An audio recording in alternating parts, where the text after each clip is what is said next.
Hi friends, అందరూ ఎలా ఉన్నారు? సో నేను ఈరోజు అయితే కోకోనట్ రైస్ ఎలా చేసుకోవాలి ఇంట్లోనే ఈజీగా అయితే ప్రాసెస్ చూపిస్తాను. చిన్న టెంకాయ అయితే 2 తీసుకోండి, పెద్ద టెంకాయ అయితే 1 టెంకాయ తీసుకుంటే సరిపోతుంది.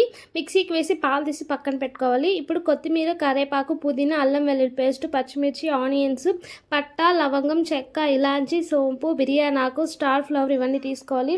ఇప్పుడైతే మనం బిర్యానీ పెట్టేసి కొంచెం ఆయిల్ వేసి అది బాగా కుక్ అయిన తర్వాత మసాలాలన్నీ వేయాలి. మసాలాలు వేసిన 1 మినిట్కి అవన్నీ బాగా కుక్ అయిపోతాయి. ఇప్పుడు అల్లం వెల్లుల్లి పేస్ట్ వేసి అది పచ్చి వాసన పోయేంత వరకు బాగా కలుపుకోవాలి. సో 1 మినిట్ తర్వాత అయితే ఇప్పుడు ఆనియన్స్ వేస్తాము. ఆనియన్స్ కూడా బాగా కుక్ అవ్వాలి. సో ఇందులోనే రాళ్ళుప్పు కూడా వేసాము.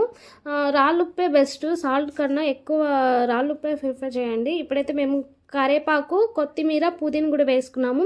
ఇది కూడా పచ్చివాసన పోయేంత వరకు 1 మినిట్ అట్లా మొత్తం కలుపుకోవాలి. ఇప్పుడైతే పచ్చిమిర్చి ఉంది కదా, సో అది కూడా వేసుకునేసి బాగా కలుపుకోవాలి.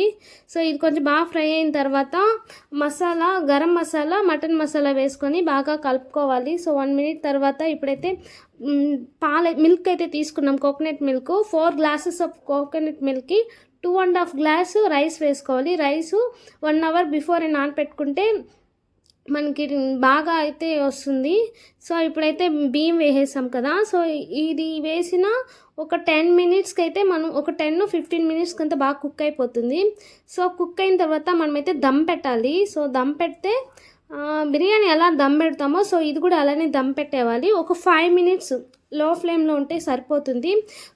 రైస్ అయితే రెడీ అయిపోయింది. కోకోనట్ రైస్ చూసారు ఎంత బాగా వచ్చిందో.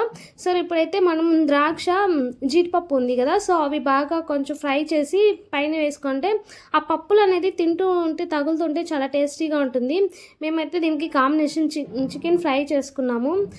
రైతా, చికెన్ ఫ్రై చాలా బాగుంది. టేస్ట్ అయితే ఒకసారి మీరు ట్రై చేయండి. చాలా సింపుల్ ప్రాసెస్ కదా, టేస్ట్ అయితే చాలా బాగుంది. ఐ హోప్ ఈ వీడియో అందరికీ నచ్చింది అనుకుంటా. నచ్చితే లైక్ చేసి, షేర్ చేసి, సబ్స్క్రైబ్ చేసుకోండి. మీకు ఎలా వచ్చిందో కామెంట్ చేయండి. ప్లీజ్ సపోర్ట్ చేస్తారా అనుకుంటాను. This is my new channel, please support for me.